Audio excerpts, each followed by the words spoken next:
সূরা আনআম আয়াত নাম্বার 162 আল্লাহ তাআলা জানিয়ে দিলেন, নবীজি আপনি বলুন, আমার নামাজ, আমার কুরবানি, আমার জীবন, আমার মরণ লিল্লাহি রাব্বিল আলামিন, আসমান জমিনের প্রতিপালকের জন্য। তাহলে মুমিন জীবনের সব ইবাদত হবে একমাত্র আল্লাহ তাআলাকে রাজি খুশি করার জন্য। কথা বলেন ঠিক কিনা? তাহলে ফসল্লি লিরাব্বিকা, রবের উদ্দেশ্যে সালাত নামাজ হবে একমাত্র কার জন্য? قد أفلح المؤمنون الذين هم في صلاتهم خاشعون। অবশ্যই মুমিনরা সফল যারা নিজেদের সালাত বিনয়ের সহিত, নম্রতার সহিত আল্লাহর ভয় নিয়ে আদায় করে। সালাত হবে একমাত্র কার জন্য? فليعبدوا رب هذا البيت الذي أطعمهم من جوع وآمنهم من خوف। আল্লাহ তাআলা জানিয়ে দিলেন, এই ঘরের মালিকের ইবাদত করো, এই ঘরের মালিকের ইবাদত করো। ইবাদত যদি ইবাদতের মতো হয়, বান্দা নামাজ যদি নামাজের মতো আদায় করতে পারো, 5 ওয়াক্ত সালাত আদায় করা নফল না ফরজ, এটা রবের বাধ্যতামূলক ওয়াদা। নিজেকে মুসলমান দাবি করলে 5 ওয়াক্ত সালাত আপনাকে আমাকে অবশ্যই আদায় করতে হবে। আল্লাহ বলে, বান্দা এই ঘরের মালিকের ইবাদত করো। ইবাদত যদি ইবাদতের মতো হয়, নামাজ যদি নামাজের মতো আদায় করতে পারো, যে বান্দা 5 ওয়াক্ত সালাতে মাথা নত করে আমি আল্লাহকে সিজদা দেবে, আমি আল্লাহ সেই বান্দাকে 2টা জিনিস দেব। 1 নাম্বার, বান্দা তোমার জীবনে কোনোদিন রিজিকের টেনশন করা লাগবে না, আমি আল্লাহ তোমাদের জন্য রিজিকের ব্যবস্থা করে দেব। বলেন সুবহানাল্লাহ। যে বান্দা 5 ওয়াক্ত সালাতে মাথা নত করে আল্লাহকে সিজদা দিবে, তার জন্য রিজিকের ব্যবস্থা করবেন কে? এদিকে মনোযোগ দিয়ে শুনেন বাজান। আপনাদের এলাকায় রাত 1টা 2টার পর একটা প্রাণী বের হয়, খুব ছিল, ওর নাম কি? শিয়াল পণ্ডিত। ওর নামই কি? এলাঙ্গাতে মুরগির হোটেল আছে, ব্যাংকের অ্যাকাউন্টে টাকা জমানো আছে, ওই শিয়ালটাকে খাওয়াই কে? সকালবেলা একটা পাখি খালি পেটে নিচ থেকে বের হয়ে যায়, সন্ধ্যাবেলায় পাখির পেটটা ভরে বাসায় ফেরত আসার ব্যবস্থা করেন তিনি কে? আল্লাহ যদি পাখিকে খাওয়ায়, শিয়ালকে খাওয়ায়, আমরা আশরাফুল মাখলুকাত কুনতুম খায়রা উম্মাতিন উখরিজাত লিন-নাস, আল্লাহ আপনাকে আমাকে উত্তম জাতি বানালেন, মর্যাদার আসনে বসাইলেন, আল্লাহকে আমাদেরকে না খাওয়ায়া রাখবেন? বলেন তো বাজান, রিজিক দেওয়ার একমাত্র মালিক কে? ওয়া মা মিন দাব্বাতিন ফিল আরদি ইল্লা আলাল্লাহি রিজকুহা। আল্লাহ সূরা হুদের ভিতরে জানায়া দিলেন, এই পৃথিবীতে এমন কোন বিচরণশীল প্রাণী নাই যার রিজিকের ব্যবস্থা আমি আল্লাহ আসমান থেকে করি না। ওই আটলান্টিক মহাসমুদ্রে 33,000 ফিট গভীর তল পানি নিচে থাকা ছোট্ট একটা প্রাণী, তার রিজিকের ব্যবস্থাও আমি আল্লাহ আসমান থেকে করি। বলেন তো বাজান, নামাজের মতো নামাজ আদায় করলে একমাত্র শুধুমাত্র কেবলমাত্র আল্লাহ তাআলার গোলামি করলে আপনার আমার জন্য রিজিকের ব্যবস্থা করবেন তিনি কে? ইয়্যাকা না'বুদু ওয়া ইয়্যাকা নাস্তাঈন। আমরা তোমার ইবাদত করি, তোমার গোলামি করি, সাহায্য তোমার কাছে চাই। জীবনের যত সমস্যা বলবো কার কাছে? জোরে বলেন।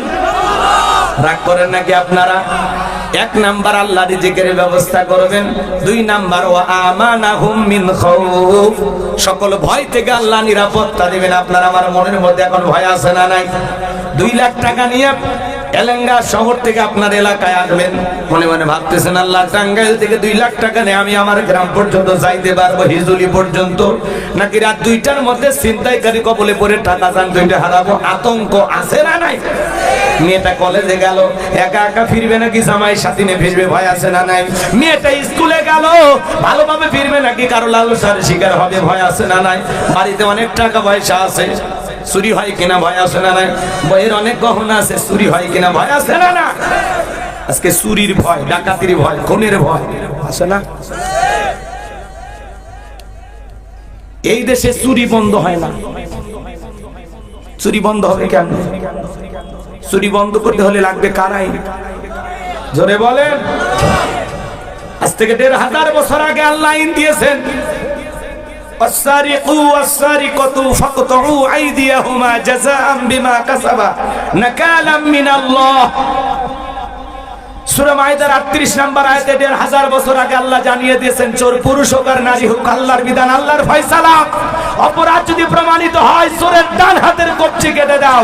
একটা চোরের হাত কেটে সোশ্যাল মিডিয়ার মাধ্যমে যদি প্রচার করা হতো, বাংলার পার্লামেন্টে আইন পাস করা হলো চুরি করলে আল্লাহর বিধান অনুযায়ী চোরের হাত কেটে দেওয়া হবে, বাংলাদেশের সমস্ত চোরেরা তওবা করে আল্লাহর ওলি হয়ে যেত। কিন্তু কে শোনে কারো কথা? আজও গেল না মনের ব্যথা। এখন উচিত কথা যদি কই, পিঠের উপর দিয়ে যাবি মই। এই আনন্দে কিছু লোক কিনে খাবে বগুড়ার স্পেশাল দই। যত দোষ নন্দ ঘোষ, সত্যটা বললে দোষ, করলে অন্যায়ের প্রতিবাদ, নামটা হবে তোমার মৌলবাদ, নামটা হবে তোমার জঙ্গিবাদ। কথা বলেন, কোন নেতা আইন চালু করবে? কথায় আছে না সরিষাই ভূত। নেতা আল্লাহর আইন যে চালু করবে, হাত কাটার আইন, নেতা তো দেখতেছে বাপ রে বাপ, আমি হাত দিয়ে যে পরিমাণে দুর্নীতি করছি, প্রথমে তো আমার হাতই কাটা করবে। এই ভয়ে ওরা আল্লাহর আইন চালু করেনি। 53 বছর প্রত্যেকবার প্রধানমন্ত্রী হয়েছে মুসলমান। এই 53 বছরে কোনো অমুসলিম বাংলাদেশের প্রধানমন্ত্রী হয়নি। নামাজের ন্যূনতম বিল বাংলাদেশের পার্লামেন্টে পাস করেনি। কথা বলে ঠিক না? মনে রাখবেন, লন্ডন আমেরিকার আইন দিয়ার ভারতের পানি পড়া দিয়া 56,000 বর্গ মাইলের 56 ইঞ্চি মাটিতেও শান্তি প্রতিষ্ঠিত করতে পারবেন না। এই জমিনে শান্তি প্রতিষ্ঠিত হবে সেই দিন আল্লাহর কোরআন দিয়া জমিনটা চলবে যেই দিন। কোন আইনে বান্দাকে সাইজ করা যাবে, কোন আইনে বান্দাকে কন্ট্রোল করা যাবে, আল্লাহর চাইতে বেশি বুঝি আমরা। কথা বোঝেন না নাকি রাগ করেন আপনারা? তাহলে চুরি বন্ধ করতে হলে লাগবে কার আইন? বাজা আল্লাহর আইনে বিধানে শান্তি। আজকে পথে ঘাটে ধর্ষণ, এই যে হাতির ঝিলে 6 জন মিলে এক নারীকে, কিশোরীকে ধর্ষণ করে আবার হাতির ঝিলে বিলে ফেলে দিয়ে চলে গেছে। নাউজুবিল্লাহ কালকে 9টার পরে বললেন, সমস্যা এত কষ্ট করে নাউজুবিল্লাহ বলবেন কেন? ওই মেয়ে তো আর আপনাদের কেউ না। ওটা যদি আপনার মেয়ে হইতো, আপনার বোন হইতো, তাহলে এতক্ষণ জোরেই নাউজুবিল্লাহ কইতেন। আজকে সমাজে যে গণধর্ষণ মাঝে মাঝে হয়, আমরা কি বন্ধ করতে পারি? এমন কোন দিন নাই বাংলাদেশে 2-1টা খুন হয় না, এমন কোন দিন নাই 2-1জন নারী ধর্ষণের শিকার হয় না। এই সমাজ যদি সুন্দর করতে চান বাজান, আল্লাহর আইন ছাড়া, আল্লাহর বিধান ছাড়া এই জমিনে শান্তি প্রতিষ্ঠিত করা সম্ভব নয়। আল্লাহর আইন দিয়ে যদি একজন ধর্ষক, একজন জিনাকারী নারী পুরুষের বিচার করা হতো, আর সোশ্যাল মিডিয়াতে যদি প্রচার করা হতো যে আল্লাহর আইন অনুযায়ী ধর্ষকের এই শাস্তি দেওয়া হলো, বিশ্বাস করেন যুবকেরা বাঁকা চোখে নারীর দিকে তাকানো তো দূরের কথা, ওদের মাঝে মাঝে স্বপ্ন দোষ বন্ধ হয়ে যেত। কথা বলে ঠিক না? আল্লাহর আইন ছাড়া জমিনে শান্তি প্রতিষ্ঠিত হবে? চুরি দুর্নীতিতে বাংলাদেশ বিশ্ব চ্যাম্পিয়ন হয়। কথা কয় নাকি? কোন দেশ? কোন দেশ? এটা আমাদের গর্বের না লজ্জার? এই দেশে যারা বিগত সরকারে ক্ষমতায় ছিল 11 লক্ষ কোটি টাকা দুর্নীতি করে বিদেশে পাচার করেছে। কথা বলেন ঠিক কিনা? 93 বিলিয়ন ডলার ঋণের বোঝা বাংলাদেশের মানুষের ঘাড়ে চাপিয়ে দিয়ে চলে গেছে। 48 বিলিয়ন দেশের রিজার্ভ ছিল, সব খাইয়ে গেছে, কিচ্ছু নাই, দেশে খালি মাটি পড়ে আছে। এমপি মন্ত্রী বড় বড় কথা বলতো, আজকে 5-10 কোটি টাকা দামের গাড়িগুলো পড়ে আছে। এমপি মন্ত্রী না, পলক সাহেব, উনি এমন কায়দায় জিকির করতেছেন, আদালতে আজকে হাজির হয়েছেন। পলক সাহেব দেখেননি আপনারা? কেউ বলতেছে এ ভাইরে একটা তাসবিহ দে। কি কয়? ভাইরে একটা তাসবিহ দে। পলক সাহেব বলতেছে ঘুরে দাঁড়া বাংলাদেশ। কি বলছে আজকে? কথা কয় না। আপনারা শোনেন না এগুলো? না,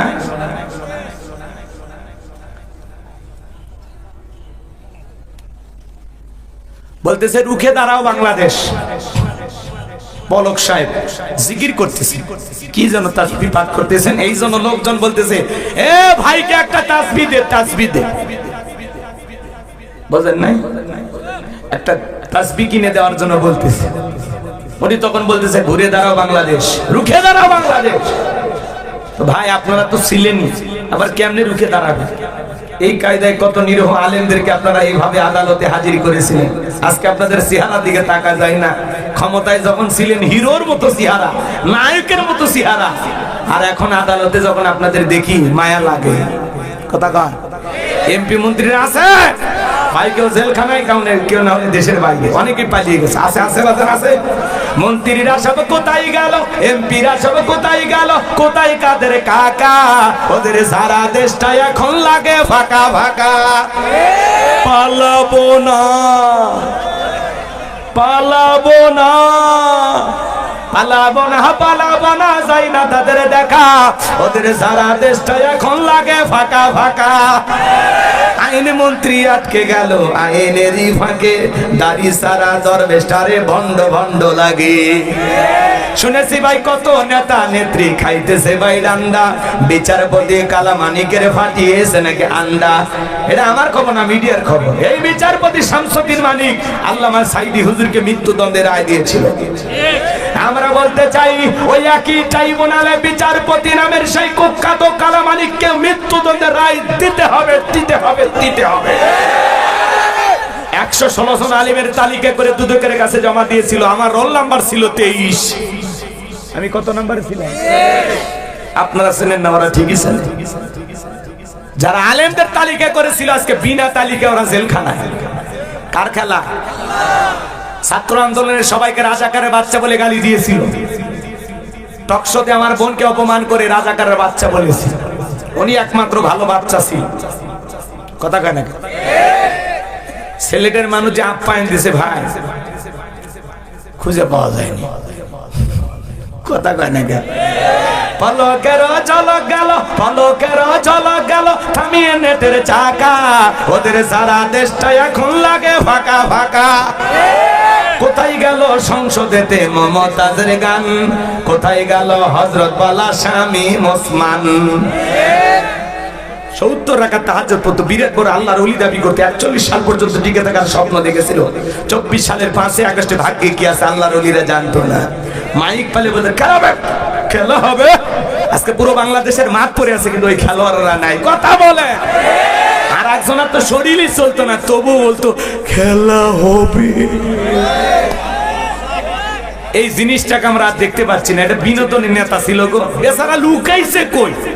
খুব মিস করতেছি, বিশ্বাস করেন। আছে উনি আছে না, সব পালিয়ে গেছে। কথা বলে ঠিক না? যাই বাজান, মন খারাপ করে না। কষ্ট পাচ্ছেন নাকি আপনারা? আর যদি 15-20 মিনিট আলোচনা হয় শুনবেন নাকি চলে যাবেন? কারা কারা একটু হাত তোলেন তো দেখ। লিল্লাহি তাকবীর। হাত নামান। অনেকে ওটা আশা করতেছেন। যদি পারেন, আমার গাড়িতে আমার লেখা একটা বই আছে, শেষ বিদায়, যদি পারেন স্মৃতি হিসেবে নিয়ে যাবেন। মৃত মানুষকে কিভাবে দাফন কাফন করতে হয়, মৃত ব্যক্তিকে চুমা খাওয়া জায়েজ না হারাম, স্বামী স্ত্রী মারা গেলে একে অপরকে গোসল করাতে পারবে কিনা, মৃত স্বামী স্ত্রীকে চুম্বন দিয়ে করা যাবে কিনা, আত্মহত্যা করে মারা গেলে তারা জানাজায় যাওয়া যাবে কিনা, জান্নাত জাহান্নাম সম্পর্কে, আখিরাত সম্পর্কে, কবরের সওজব সহ বিশেষ কিছু দোয়া সহ 2টা গজল সহ 76 পৃষ্ঠার বইটা যদি পারেন স্মৃতি হিসেবে 50 টাকা হাতিয়ে দিয়ে ড্রাইভারের কাছ থেকে নিয়ে যাবেন। রাস্তাতে গাড়িরা কাজ মোনাজাতের পরে যদি মঞ্চে নিয়ে আসে তাহলে পাবেন ইনশাআল্লাহ। কষ্ট হচ্ছে আপনাদের? যুবকেরা তো এগুলো কেনে না, ওরা কেনে উপন্যাস। প্রেম কেন কাঁদায়, যৌবনের মৌবনে, অভিশপ্ত রাত, মিলন হবে কতদিনে, তোর মরণের পরে। এগুলো আজে বাজে উপন্যাস কিলে চরিত্র ধ্বংস হবে। কথা বল ঠিক কিনা? প্রত্যেকটা মুসলমানের ঘরে একটা শ্রাপ গ্রন্থ থাকার দরকার আছে না নাই? পরিবর্তন হয়ে যাও যুবক। বিশ্বনবীর জীবনের শুরু থেকে শেষ পর্যন্ত তোমাকে আমাকে জানতে হবে। চলেন না সামনের দিকে যাই। তাহলে আল্লাহ রাব্বুল আলামিন বলেন, নামাজের মতো আদায় করলে 1 নাম্বার আল্লাহ রিজেক্ট দেবেন, 2 নাম্বার সকল ভয় থেকে নিরাপত্তা দেবেন। এই সমাজে নিরাপত্তা আসবে সেই দিন, এই দেশের সকল মুসলমানেরা সালাত আদায় করবে সেই দিন। সবাই যখন নামাজি হয়ে যাবে, পার্লামেন্টে যখন নামাজের বিল পাস করা হবে, নামাজকে বাধ্যতামূলক করা হবে, তখন এই দেশে চুরি থাকবে? কথা বলে। যে বান্দা 5 ওয়াক্ত সালাত আদায় করে, বান্দা চুরি করতে পারবে? তাহলে ফাসাল্লি লিরাব্বিকা ওয়ানহার, 1 নাম্বার হলো রবের উদ্দেশ্যে সালাত। সালাত হবে কার জন্য? লোক দেখানো সালাত না। ফাওয়াইলুল লিল মুসাল্লিন আল্লাযীনা হুম আন সালাতিহিম সাহুন। দুর্ভাগা, হতভাগা সে সমস্ত নামাজি যারা লোক দেখানোর জন্য সালাত আদায় করে। তো মানুষকে দেখানোর জন্য সালাত আদায় করা যাবে না। সালাত হবে কার জন্য? পাঁচ ওয়াক্ত সালাত এটা তো রবের বাধ্যতামূলক ওয়ার্ডার, এটা তো ডিউটি। পাশাপাশি রাতের 1টা 2টা 3টার দিকে ওইটা বিবির ভালোবাসা ত্যাগ করে, আরামের বিছানা ত্যাগ করে, ঠান্ডা পানিতে ওযু বানায়া নিরালাই নিবৃত্তিতে যায় নামাজে দাঁড়িয়ে যায় যারা আল্লাহর প্রিয় গোলাম, তারা যারা তাহাজ্জুদের সালাত আদায় করে আল্লাহ তাদের মর্যাদা বাড়িয়ে দেয়। বলেন সুবহানাল্লাহ। ওয়াল্লাযীনা ইয়াবিতুনা লিরাব্বিহিম সুজদান ওয়া কিয়ামা, যারা রাত্রি জাগরণ করে আমি আল্লাহকে সিজদা দেই, আমি আল্লাহর জন্য দণ্ডায়মান হয়। গভীর নিশীথে আপনি নামাজে দাঁড়িয়ে যাবেন কার জন্য? জোরে বলেন কার জন্য? এমন নামাজ পড়বেন তো ইনশাআল্লাহ। আপনি যখন তাহাজ্জুদের যায় নামাজে ফিসফিস করে যে আওয়াজ নেয়, আপনার এই ফিসফিস আওয়াজ আরশে আজিম পর্যন্ত পৌঁছে যায়। একটু সুবহানাল্লাহ জোরে বলেন। এদেশে আমার সময় তো নাই, ওই জন্য লম্বা করতেছি না। এদেশে নামাজি আছে 5 রকমের, 5 ধরনের নামাজি পাওয়া যায়। একটা হলো 5-এর, 7-এর, খাটের, ঠাটের, ভোটের। মুফতি সাহেব রাগ করেন না, মানে আমি আবার এদিক ওদিক হাত নাড়াচাড়া না করলে ওয়াজ করে শান্তি পাই না। রাগ করেন নাকি আপনারা? 5-এর, 7-এর, ঠাটের, খাটের, ভোটের। বুঝলেন না তো? বুঝিয়ে বলবো, শোনেন। নিয়মিত যারা 5 ওয়াক্ত সালাত আদায় করে তারা খাঁটি মুসলমান, নির্ভেজাল মুমিন। তার মানে নিয়মিত যারা 5 ওয়াক্ত সালাত আদায় করে এরা হলো 5-এর মুসল্লি। নিয়মিত 5 ওয়াক্ত সালাত আল্লাহকে খুশি করার জন্য আজ থেকে কারা কারা আদায় করবে হাত তুলে দেন। আল্লাহ আমাদের সবাইকে 5 ওয়াক্ত নামাজি বানায় দেন। জোরে বলেন আমিন। আরেকটু জোরে বলেন আমিন। আজ থেকে জামাতের সহিত 5 ওয়াক্ত সালাত আদায় করব তো ইনশাআল্লাহ। হাত নামান, এদিক এদিক খেয়াল করে।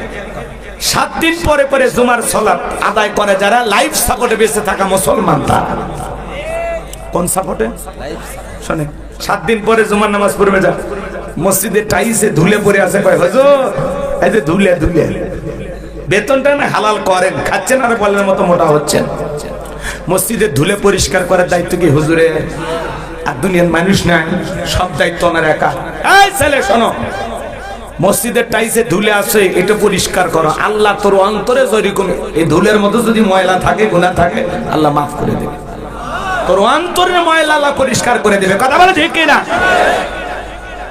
7 দিন পরে পরে জুমার সালাত পড়।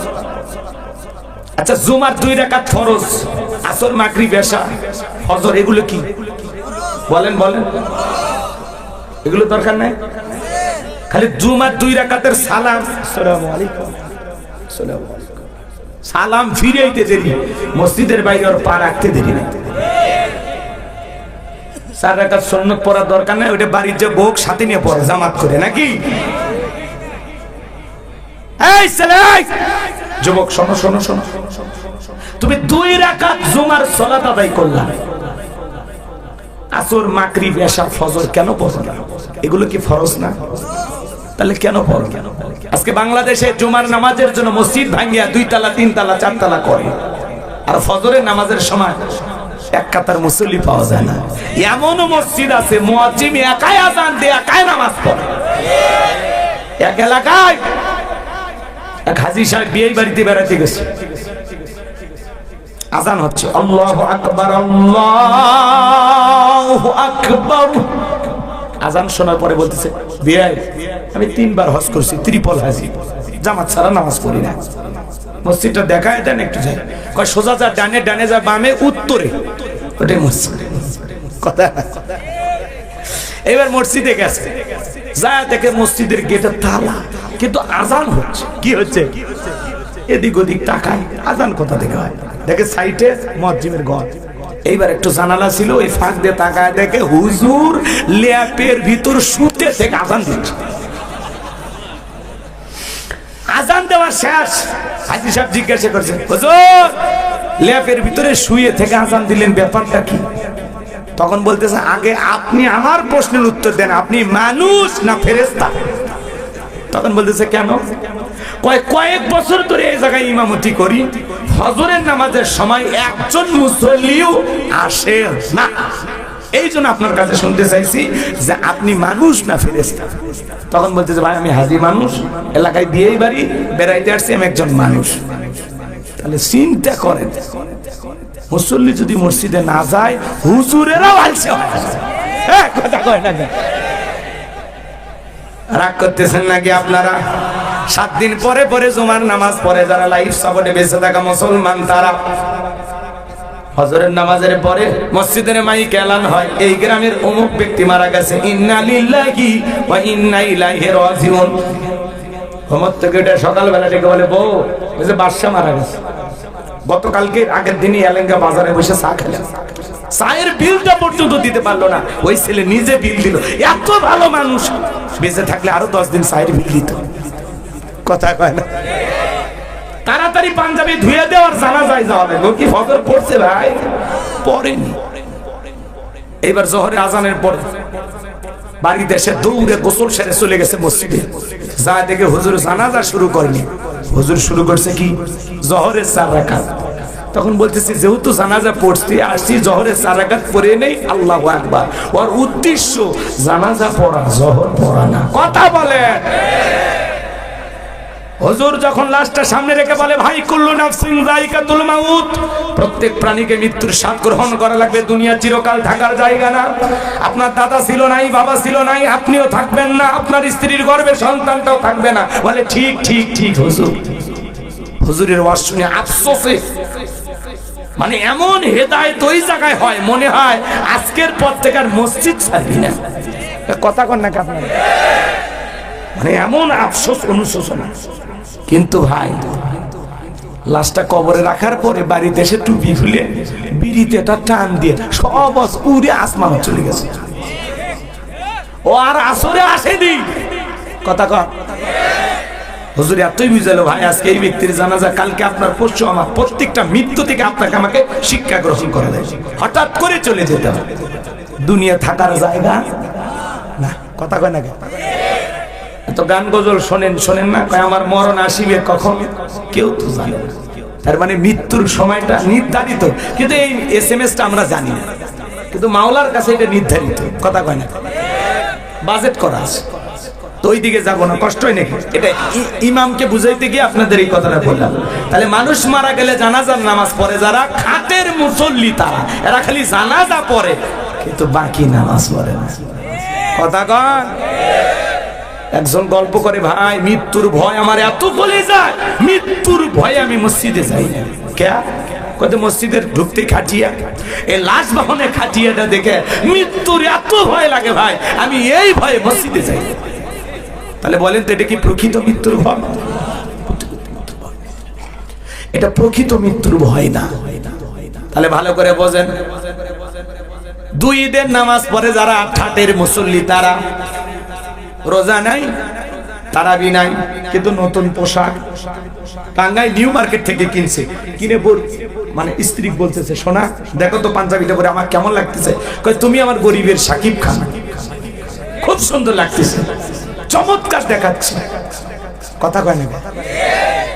নতুন পাঞ্জাবি লাগাইয়া মাঠে ঈদের নামাজ পড়িয়া হুজুর বলতেছে, হুজুর আসেন কোলাকুলি।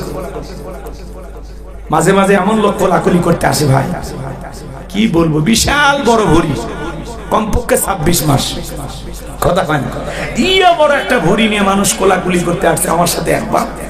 আমি এতই চেষ্টা করি বুকে নেব, কিসের বুক, মাঝখানে যে ব্যারিকেড বেঁধে গেছে ভাই, কিসের কোলাকুলি হচ্ছে, খালি পেটা পেটি। কথা কন ঠিক?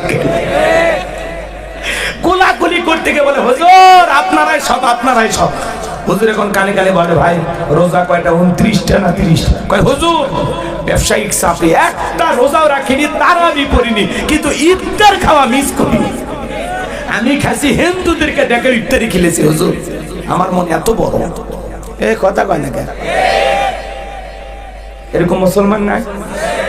তাহলে 2 ঈদের নতুন পোশাক, নতুন পাঞ্জাবি, টুপি লাগাইয়া হাজির হয় যারা, ঠাটের মুসল্লি তারা। কথা কন। আর নির্বাচনের আগে মাথায় টুপি, মুখে দাড়ি, গায়ে লম্বা পাঞ্জাবি নিয়ে হাজির হয় যারা, ভোটের নামাজি তারা। আজান হওয়ার সময় মাইক বন্ধ, ভাইরা আমার আমি মুসলিম নেতা। কথা কন। এক এক নেতা দেখবেন নির্বাচনের আগে এখন সেই প্রতিশ্রুতি দিবে, 152টা তালিকা, পরে একটাও করবি না, একটাও না, একটাও। ওই যে ওনারা বলেছিল ঘরে ঘরে চাকরি, ঘরে ঘরে চাকরি দেখ আর না দেখ, ঘরে ঘরে হয় লাশ আর না ঘরে ঘরে মিথ্যা মামলা পৌঁছে দিয়েছে। কথা কর না, ঠিক আছে না? নাই ওনারা কথা রাখছে, ঘরে ঘরে কিছু একটা দিছে।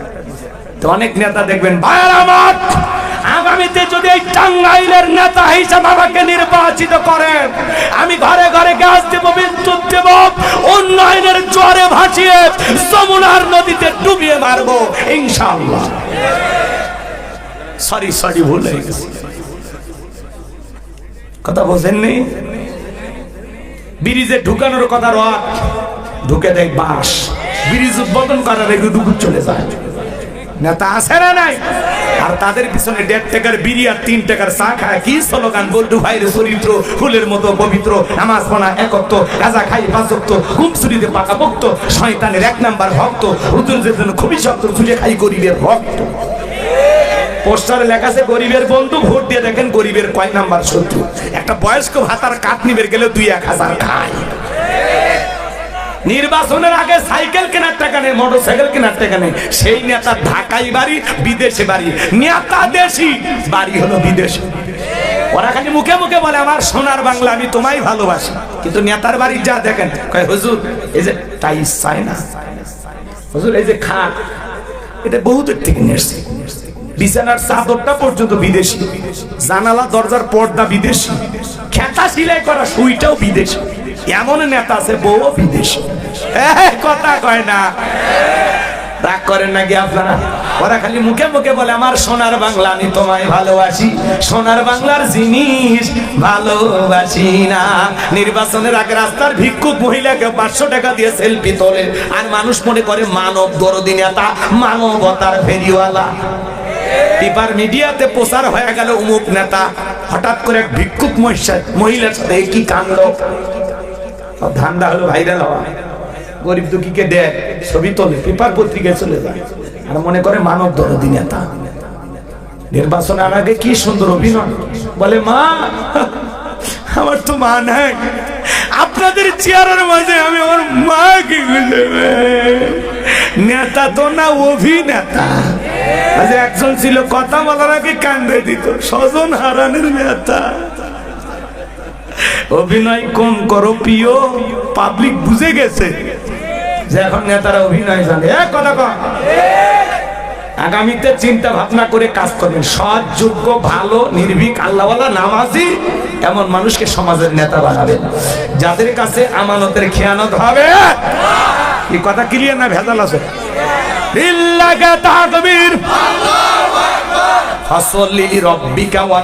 রবের উদ্দেশ্যে সালাত আদায় করা লাগবে। লোক দেখানো নামাজ পড়লে হবে না, নেতা খালি নির্বাচনের আগে নামাজ পড়লে হবে না। নির্বাচনের আগে যে কায়দায় মার্কা থাকে, যে কয়েকদিন এলাকায় আনাগোনা করে, বাকি 5 বছর যদি এইভাবে এলাকায় আসা যাওয়া করতো, নেতার ভোট চাওয়া লাগতো না। কিন্তু নির্বাচনের সময় অলি গলি হয়, পাস করার পরে এখন নেতার সাথে যাই তাই চেপে ধরে, ভিক্ষুক হোক, ফকির হোক, মিসকিন হোক, কোনো সমস্যা নেই। কিন্তু যখন নির্বাচিত হয় কোটটাই পরে ঘুরবি, তখন যদি খালি যান টাচ করবে, খালি দেখেন এই ছোট লোক, তুমি জানো এটা গুলশান থেকে কেনা, উত্তরা থেকে কেনা, বসুন্ধরা মার্কেট থেকে কেনা, এই ছোট লোক আমাকে টাচ করলি কেন? আর এখন ওই ছোট লোকের সাথে মিল দিছে, কিন্তু পাস করার পরে পাল্টি দেয়, জনগণ কার চিনি না। এখন না দাওয়াত না দিলেও নেতা এসে বসে থাকবে, কিন্তু নির্বাচিত হওয়ার পরে দাওয়াত দিয়ে খোঁজা পানে কে কই সিঙ্গাপুরে আছে, লন্ডনে আছে, আফ্রিকার জঙ্গলত গেছে। কথা কয় না কেন? এক এক দেশ ঘুরতে ঘুরতে নেতার 5 বছর দেশ বিদেশ ঘুরতে শেষ, মানে আপনার এলাকাতে আসার সুযোগই পাই। ওই জন্য নির্বাচনের আগে এসে আরেকবার অভিনয় করে, ভাইয়েরা আমার আমাকে ভোট দিয়েছেন কিন্তু আমি আসতে পারিনি, আমি 4 বছর ডায়াবেটিস হাসপাতালে ভর্তি ছিলাম। এই অভিনয় করে আরেকবার কইতে কইতে ওরা কতবার নিল আর গেল, কিন্তু ওরা কাজ করলো না। কথা কন, বিরক্ত হলে হতে পারে। যুবকেরা এমন এক মাহফিল দিচ্ছে, টেকায় তোলা লাগবে না, ওই জন্য খালি দিয়ে যাচ্ছি, যেহেতু আমরা টাকা নেব না, তাই না? ভাতিজা রাগ করতেছো তোমরা? এগুলো ওয়াজ না, এগুলো ওয়াজ। সামনেতে বুঝে শুনে পা ফেলা লাগবে। টেন্ডারবাজি, চাঁদাবাজি এদেশে চলতে দেওয়া হবে না।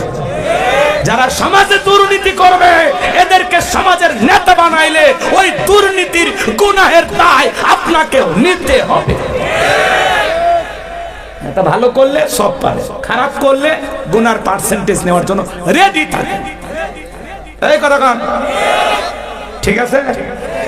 তাহলে ওই 5 ধরনের নামাজির কথা বুঝতে পারছেন তো এইবার? তাহলে ওর মধ্যে আমরা কি আছি? 1 নম্বরের মধ্যে আছি, ঠিক আছে তো ইনশাআল্লাহ। এইবার 2 নাম্বার ওয়ানহার। ওয়ানহার মানে কুরবানি করা, নিজের আমিত্বকে কুরবানি করা, অহংকারকে কুরবানি করা, নিজের ভিতরে থাকা পশু সুলভ আচরণকে কুরবানি করা, দেশের জন্য শহীদ আবু সাঈদের মতো কুরবানি হওয়া, মুগ্ধের মতো কুরবানি হওয়া, নিজের জানমাল সবটুকু কুরবানি করতে হবে কার কাছে? জোরে বলেন কার জন্য? ওয়ানহার মানে কুরবানি করা, খালি গরু ছাগল জবাই করার নাম কুরবানি না। 7 জন একটা গরু ভাগে কেনে, 4 জন দড়ি ধরে টানে, পিছন থেকে 3 জন ঠেলে, এমন দুর্বল গরু, সেই গরুর উপরে বয়স্ক ভাতা ওয়াজিব, শরীরের সব হাত দেখা যায়, এমন দুর্বল গরু জবাই করলে হবে না। কুরবানি স্থান পর্যন্ত হাঁটে যাওয়ার শক্তি নাই। হুজুর বলে এটা জবাই করেন না ভাই। কয় হুজুর উপরে হাত দেখে গেলে ভিতরে গোশত সেট করা আছে, এমন গরু জবাই করবেন, এখান থেকে টান দিবেন বিশ্ব রোডে চলে যাবি, আবার ছেড়ে দিবেন আপনার ঘরে চলে আসবি, স্প্রিং করে গোশত চাবিয়ে খাওয়ার কোনো উপায় নেই। এই শুনো বাজান, এইরকম গাবি জবাই করলে হবে না। আল্লাহ বলেন তাসরুন নাদিরিন, চমৎকার একটা গাবি জবাই করতে হবে, হুষ্টপুষ্ট, দেখতে সুন্দর। কথা বলেন ঠিক না? কুরবানির হজ আপনাদের মসজিদের ইমাম করবে, আমি করব না। শুধুমাত্র 3টা জিনিস আপনাদেরকে বলে যায়, যারা কুরবানি দেবেন 1 নাম্বার নিয়ত সহি, কুরবানি আল্লাহর জন্য। ইন্নামাল আমালু বিন্নিয়াত, প্রত্যেকটা কাজ নিয়তের উপরেই নির্ভরশীল। অনেকে বলে ছেলে মেয়ের জন্যই কুরবানি দেয়া লাগবে হুজুর, না হলে মানুষের বস্তু দিকে তাকায়। এই লজ্জা, আমি আমার বাচ্চাদের কষ্ট সহ্য হয় না। অর্থাৎ কিস্তি তুলে হলেও আমি দেব। কিস্তি তুলে টাকা দিলে কুরবানি অবশ্যই মুফতি সাহেব হবে না? হবে না। কথা কন, হুজুর ফতোয়া দিয়েছে হবে না। শুনেন শুনেন শুনেন, আপনি কুরবানি দেবেন আল্লাহর জন্য। জবাই করার পরে ছেলে মেয়ে খাবে, আত্মীয় স্বজন খাবে, গরিব দুঃখী সবাইকে দিয়ে তো খাবে। কুরবানি করা মানে কি? ত্যাগ করা, উৎসর্গ করা, স্যাক্রিফাইস করা, বিলিয়ে দেয়া, বন্টন করা। ভোগের নাম কুরবানি নয়, ত্যাগের নাম হলো কুরবানি। অন্যের মুখে হাসি ফুটানোর নাম হলো কুরবানি। কথা বলেন ঠিক না? 2 নাম্বার, সুদের টাকা, ঘুষের টাকা, হারাম টাকা দিয়ে কুরবানি দিলে হবে না। আল্লাহ পবিত্র, তিনি পবিত্র বস্তুকে ভালোবাসেন। হালাল উপার্জনের টাকা দিয়ে কুরবানি দিতে হবে। 3 নাম্বার, ফাসল্লি লিরাব্বিকা ওয়ানহার, সালাত আদায় করো রবের জন্য, কুরবানিও করো রবের জন্য। আগে নামাজ পড়ো, তারপরে কুরবানি করো। এই 3টা যদি আপনাদের ভিতরে থাকে, সহি নিয়ত, টাকা হালাল, নামাজি হয়ে কুরবানি দিচ্ছেন। আপনি যদি 20,000 টাকার একটা ছাগলও দেন, 10,000 টাকার একটা ভেড়াও দেন, ওই ছাগল ভেড়া রক্ত জমিনে পড়ার আগে আরশের মালিক আল্লাহর কাছে কবুল হয়ে যাবে। বলুন সুবহানাল্লাহ। আল্লাহ বলেন ওয়ালা কি ইয়ানালুহু তাকওয়া মিনকুম। আল্লাহ বলে কয় লাখ টাকার গরু দিলে ওইটা দেখি না, আমি দেখি তোর অন্তর, তোর অন্তরে তাকওয়া দেখি। আপনার আমার অন্তরে যেটা আছে আল্লাহ সেটাকেই কবুল করবেন। কথা বলে ঠিক না? আর আপনি কুরবানি দিয়ে ডিজিটাল মিটারে মাপেন, কেজি প্রতি কত বললো হিসাব করেন। ওরে কষা কথা কয় না হুজুর, শরীফ ভাই রাগ করছে। এগুলো আজকে আপনারা শোনেন নাকি? খারাপ লাগে? কুরবানি আল্লাহর জন্য 1000 টাকা কেজি পড়লো না 600 টাকা পড়লো, খবরদার ভাগ দিয়ে দেখবেন, মনে জান থাকে, আল্লাহ কবুল করেন। জোরে বলেন আমি। 3 নাম্বার আয়াত, আমার আল্লাহ বলেন ইন্না শানিয়াকা হুয়াল আবতার। আল্লাহু আকবার। আমার আল্লাহ ডেকে বলে নবী গো, যারা আপনাকে লেসকারানের বংশ বলেন, আপনি মন খারাপ করবেন না। ওই আবুল হাবুদ বাদশাহী বাবাদের বংশে বাদ জানার কেউ থাকবে না। নবী গো, আপনার ছেলে সন্তানগুলোকে আমি আল্লাহ পাক শিশুকালে নিয়েছি, এই জন্য মনের মধ্যে কষ্ট নেবেন না। এই পৃথিবীর জমিনে আপনাকে মহব্বত করা, আপনাকে ভালোবাসার কোটি কোটি রূহানি সন্তান আমি আল্লাহ পাঠাবো, যারা আপনার জন্য জীবন দিতে প্রস্তুত থাকবে। বলুন আল্লাহু আকবার। নবীজির অপমানে যদি না কাঁদে তোমার মন, মুসলিম নয় তুমি মুনাফিক, নবীজির দুশমন। পুরো পৃথিবীতে 700 কোটির উপরে মানুষ, এর মধ্যে 200 কোটিরও বেশি মুসলমান। আমরা হলাম সবাই নবীজির রূহানি সন্তান। আল্লাহু আকবার বলেন। ফ্রান্সের জালেমেরা নবীজির কার্টুন প্রদর্শন করে, নাকটা বেঁকা করে দিয়ে মুখে কয়েকটা দাড়ি লাগা, বলে ইনি মুহাম্মদ। জোরে কর নাউজুবিল্লাহ। মুহাম্মদ মানে প্রশংসিত। আপনার আমার নবী নবীর কার্টুন প্রদর্শন করে যে সমস্ত জালেমেরা, বলেন তো বাজান আমার নবী কি দেখতে কার্টুনের মতো? এই পৃথিবীর কোন মানুষের কাছে নবীর ছবি কি আছে? এই পৃথিবীর সবচাইতে সুন্দর মানুষটির নাম মুহাম্মদ রাসূলুল্লাহ সাল্লাল্লাহু আলাইহি ওয়াসাল্লাম, যে নবীর চরিত্রের সার্টিফিকেট আল্লাহ দিয়ে বলেন ওয়া ইন্নাকা লাআলা খুলুকিন আযীম। নবী গো আপনি হলেন পুত পবিত্র মহান চরিত্রের অধিকারী। আযীম আরবিতে এমন একটি শব্দ যার গভীরতা মাপা যাবে না। আটলান্টিক মহাসমুদ্রের কিনারায় দাঁড়িয়ে কেউ যদি চামচ দিয়ে ছেঁচা শুরু করে, বলেন তো বাজান কি বলবে? লোকটা পাগল। আটলান্টিক মহাসমুদ্রের পানি হয়তোবা চামচ দিয়ে কোনো না কোনো দিন হয়তোবা চামচ দিয়ে শুকানো সম্ভব হলে হতেও পারে, কিন্তু নবীজির চরিত্র নিয়ে আলোচনা করে শেষ করা যাবে না। এর কোনো কুল কিনারা নাই, বলুন সুবহানাল্লাহ। যে নবী 63 বছরের জিন্দেগিতে একটি মিথ্যা কথা বলেননি, এমন বিশ্ব রেকর্ড পৃথিবীর আর কোন নেতার আছে? জীবনে কখনো তুমি মিথ্যে বলনি, তাই তো তোমায় পেতে কাঁদে এই ধরণী। জীবনে কখনো তুমি মিথ্যে বলনি, তাই তো তোমায় পেতে কাঁদে এই ধরণী। জোরে বলে মারহাবা। সেই নবীকে আদর্শ নেতা মানতে রাজি আছেন তো ইনশাআল্লাহ? 63 বছরের জিন্দেগিতে একটি মিথ্যা কথা বলেননি মুহাম্মদ রাসূলুল্লাহ সাল্লাল্লাহু আলাইহি ওয়াসাল্লাম। আল্লাহু আকবার। কেমন মহামানব ছিলেন, কি সুপার কোয়ালিটির মহামানব ছিলেন, কেমন মানুষ ছিলেন। সেই নবীকে ওলীদ বিন মুগীরা গালি দিয়ে বলতো, অকাত্য ভাষায় বিশ্ব নবীকে গালি দিত। আল্লাহ আয়াত নাযিল করে বলেন উতুল্লিম বাদা যালিকা জানিম। নবী গো এই ওলীদ বিন মুগীরা আপনাকে গালি দেয় কারণ এ হলো পিতৃ পরিচয়হীন জারর সন্তান, এর জন্মের ঠিক নাই। নবীকে গালি দিবে যারা বাস্টার্ড, তারা জারর সন্তান, তারা বাস্টার্ড। কথা বলেন, শোনেন 2 মিনিটে কথাটা বলে দিয়ে যায়, রাগ করেন নাকি? ছেলেরা বৈধ না বৈধ জানে কে? ফ্যাক্টরি মালিক, তার মানে মা। ওলীদ বিন মুগীরা বলতেছে নবী এত বড় কথা, আমার জন্মের ঠিক নাই, আপনি থাকেন, আমি আমার মায়ের কাছে যাই। তার মায়ের নাম ছিল ঝরনা। যা বলে মা করবি না কোনো তাল বাহানা। নবী আমাকে বলেছেন উতুল্লিম বাদা যালিকা জানিম, আমি নাকি পিতৃ পরিচয়হীন যারা সন্তান, আমার নাকি জন্মের ঠিক নাই। ওলীদ বিন মুগীরার মা বয়স হয়ে গেছে, দেখে বলে বাবা আমারও বয়স হয়ে গেছে, মিথ্যা আমি বলবো না, এক পা কবরে চলে গেছে। আর মনে মনে ভাবতেছে এত গোপন তথ্য নবী জানলো কেমনে? নবী তো জানতেন না, নবীকে জানিয়ে দিয়েছেন তিনি কে। ওলীদ বিন মুগীরার মা বলতেছে বাবা ব্যবসা বাণিজ্যের কাছে তোর বাবা এতটাই ব্যস্ত থাকে, তোর বাবা ব্যবসা চেনে, টাকা চেনে, কিন্তু তোর মায়ের মন বোঝে না। সে যে কেন আসে না, কিছু ভালো লাগে না, এবার আসুক, তারে আমি মজা দেখাবো। ভাইরা যখন বিদেশে থাকে দেবররা ভাবির দরজায় স্লোগান দেয়, ভাবি ভাইয়া তোমার বর, আমি যে দেবর, ভেবে দেখো ভাবি কার কত দাবি, ভাই গেছে মারলো সে, আমরা তো দেশে আছি। কথা বলে ডিজিটাল ভাবি এই কথাগুলো শুনে খুব খুশি হয়। এমনও দুষ্ট দেবর আছে মাঝে মাঝে ভাবির ঘরে ঢুকে বলে ভাবি আপনার চেহারার দিকে তাকাইলে মনে হয় না যে আপনার বিয়ে হয়েছে, আপনি যে 2 বাচ্চার মা, বোঝাই যায় না। কথা কয় না? ভাবিও ডিজিটাল ভাবি কথাগুলোকে এনজয় করে। ভাবি যদি নেককার হইতো, দিনদার হইতো, আল্লাহওয়ালা হইতো, আল্লাহর ভয় যদি ভাবির অন্তরে থাকতো, ভাবি ডেকে বলতো কুল্লিল মুমিনিনা গুদ্দুনা মিন আবসারিহিম। হে দেবর, আল্লাহ বলেছেন মুমিন পুরুষের দৃষ্টি থাকবে নিচের দিকে। আমাকে দেখার অধিকার তোর ভাইয়ের আছে, তোর জন্য আমাকে দেখা জায়েজ নাই, ঘর থেকে বের হয়ে যা। মা বোন যারা আবার শুনতেছেন, মা 2টা পুরুষ হতে 2 কিলোমিটার দূরে থাকবেন।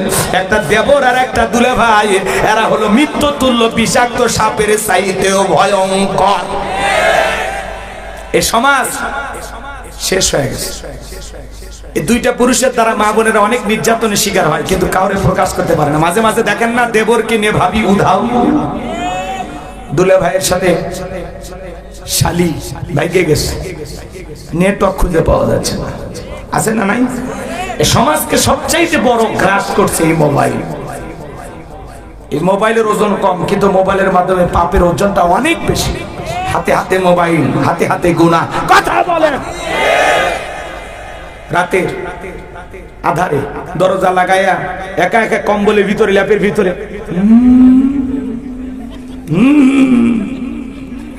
মা যখন নক করে দরজা, ভিতরে এখন আলো চলে, বাংলাদেশের স্বাধীনতার যুদ্ধ, পদ্মা সেতু করতে পড়ার ভান করে। যখন মা চলে যায় আবারও মোবাইলে অনলাইনে ফ্রি ফায়ার, পাবজি, বাবজি, সাসাজি, অনলাইনে জুয়া, এই সমাজকে ধ্বংস করে দিছে। ইয়াবা আসক্ত। কথা বলে না কেন? আপনাদের এলাকার ছেলেরা ভালো, এরা ইয়াবা খায় না, এরা শরবত খায়। এলাকায় নেশা করে, অভাব নাই। একটা সন্তান যদি নেশা করে ওর পরিবারকে ধ্বংস করে দেয়। কথা বলেন। নেশা দ্রব্য করো না বাবা, শরাব পান করো না, মদে আবার ফেন্সিডিল, গাঁজা, মদ এগুলো খাইও না, এগুলো মাতলামি করো না। আল্লাহ যেন যুব সমাজকে হেদায়েত দান করে। যেই মুখে মা সেই মুখে মাদক তোলা যাবে, মাদককে না বলুন।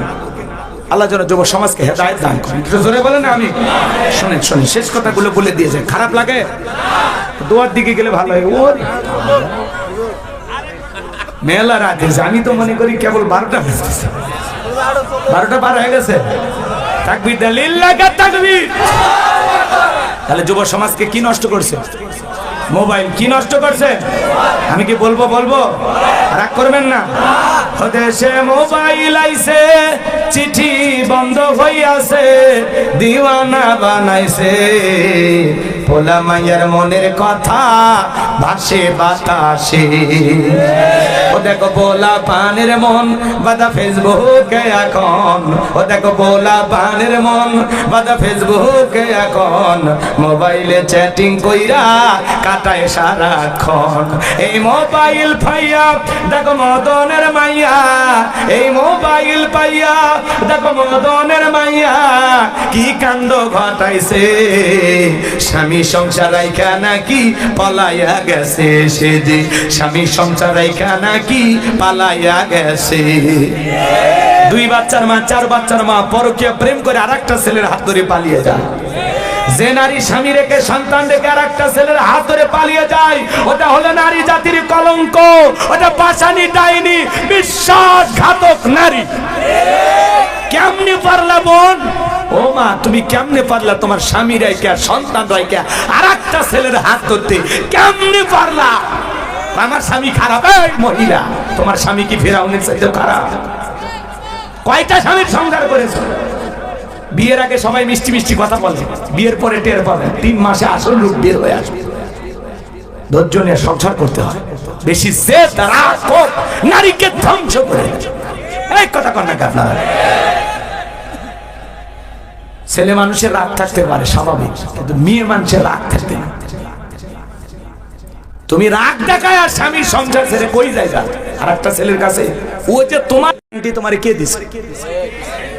এই আবুলের মা, কথা বুঝলে না? বুঝবা। যার সাথে প্রীতি কইরা স্বামীকে ডিভোর্স দিয়া 2-3টা বাচ্চা রাইখা ওর বাড়িতে গেলা না, যায় দেখবে তালা তালা। কথা কর। এই যে পেপার মিডিয়াতে আপনারা না মাঝে মাঝে দেখেন না, বিবাহের দাবিতে বরিশালের মেয়ে টাঙ্গাইল। কথা কর। এই গ্রামে আসছে ধরে, তোমার বাড়ি কয় বরিশাল, তো তুমি হিজুলিতে। তখন বলছে এই গ্রামের বল্টু। কি করছে? কয় মোবাইলে একাধিকবার আমরা আলাপ করেছি, স্বামী স্ত্রীর মতো হোটেলে। আর কি করছে বলবো না, বুঝে নেন। এখন তোমার কি দাবি? বলে আমার আগে স্বামী ছিল, ডিভোর্স দিছি, 2টা বাচ্চা আছে, মায়ের কাছে রেখে আসছে। এখন আমার একটাই দাবি, বল্টু যদি বিয়ে করে ভালো, না হলে আমি আত্মহত্যা করে মারা যাব। তোর তো বরিশালের লঞ্চে ওঠার আগে মরা উচিত ছিল। কেমনে পারো স্বামী রেখে সন্তান রেখে আরেকটা ছেলের বাড়িতে বিবাহের দাবিতে ধর্মঘাট অনশন করো? তোর লজ্জা করে না মা? ও মা, কেমনে এত সস্তা বানাইলি নিজের? নারীরা যত বেপরদায় চলাফেরা করবে তত নারীদের সম্মান মর্যাদা নিচুতে চলে। নারীরা প্যাকেটে থাকলে, কভারে থাকলে, আল্লাহর বিধান পর্দাকে মানলে নারীদের মুক্তি, নারীদের শান্তি, নারীদের সম্মান মর্যাদা বৃদ্ধি হবে তখন, পর্দা মেনে চলবে যখন। প্যাকেটের ভিতরে জিনিসের আকর্ষণ ভাব আগলিরা বোঝে না, মানুষের দেখাবার বাইরে এরা খুশি হয়। এজন্য আল্লাহ বলেন অকরনা ফি বুয়ুতিকুন্না ওয়ালা তাবাররাজনা তাবাররুজাল জাহিলিয়াতিল উলা, নারীরা তোমরা ঘরের ভিতরে অবস্থান করো, খবরদার জাহিলিয়াতি যুগের মেয়েদের মতো নোংরা অশ্লীল পোশাক পরে নিজের দেহকে প্রদর্শন করো না। নারীরা পর্দায় থাকলে নিরাপদ। কোনো কারণে যদি বাহিরে যেতে হয়, ঢিলা ঢালা বোরকা পরে হাত মোজা পা মোজা লাগাইয়া নারী বাহিরে যাবে। কোন সম্ভ্রান্ত ভদ্র ফ্যামিলির মেয়ে বোরকা ছাড়া বাহিরে যেতে পারে না। আর যেই নারী একটা জেলা থেকে আরেকটা জেলায় বিবাহের দাবিতে আসে, এই নারীর সম্মান মর্যাদা বলে কিছু নাই, ওই নারী অচল। এই কথা কম, কোন ছেলে তো যায় না, তোমরা আসো কেন, এই তোমরা আসো কেন, এই কথা কেন? ঠিক ঠিক, এক হাতে তালি বাজে। নারীরা সবাই খারাপ, তোমরা কি ফেরেশতা? তোমরা কিচ্ছু বোঝো না, ফিডের খাও। এই ছেলে শোনো, তোমার স্ত্রীর সাথে যদি কোন ছেলে পরকিয়া করে তুমি মাইনে নিবা? অনেকে কথা কয় না, কি ভালোবাসা শেয়ার করবা নাকি? তুমি কি মনে করো এটা ওয়াইফাই লাইন যে আসবে পাসওয়ার্ড দিয়ে দিবা? ওটা বউ আমার পার্সোনাল জিনিস, কথা কয় না কেন? আপনার বউয়ের সাথে কেউ পরকীয়া প্রেম করলে মানবেন? মায়ের সাথে, বোনের সাথে, ফুপুর সাথে, খালার সাথে? কি কোন হুজুর, কল্পনাও করিনি এগুলো, কি বলেন? এই ছেলে তোমাকে বলছি, যুবক তোমাকে বলছি, তুমি যেই নারীর সাথে পরকীয়া প্রেম করতেছো, স্বামী আছে, সন্তান আছে, এরপরে ওর সাথে পরকীয়া প্রেম করতেছো, ওই মহিলাও কারো না কারো মা, কারো না কারো বউ, কারো না কারো মেয়ে, কারো না কারো খালা, কারো না কারো ফুফু। তোমার বোনের সাথে এমনটা করলে মানবা না, তোমার বউয়ের সাথে করলে মানবা না, তাহলে ওই নারী তো কারো না কারো বোন, কারো না কারো বউ। তাহলে তুমি কেমনে পারো? কত স্বামী পরিত্যক্তা নারী আছে, 2-3টা বাচ্চা সহজা বিয়ে করো, আল্লাহ খুশি হয়, কথা কয় না? কত নারী আছে দরিদ্র ফ্যামিলিতে, অভাবগ্রস্ত, বিয়ে হচ্ছে না টাকার অভাবে, জানা বাবা যা বিয়ে কর, যা, আল্লাহ খুশি হবে। আর একটা নারীর স্বামী আছে, সন্তান আছে, ওই দিকে কেমনে নজর যায়? বদমাইশ, কথা কয় না? খালি গালি দেওয়া জায়েজ নাই, মারা জায়েজ নাই, এজন্য কিচ্ছু বললাম না, তোদের সাইডে দিলাম।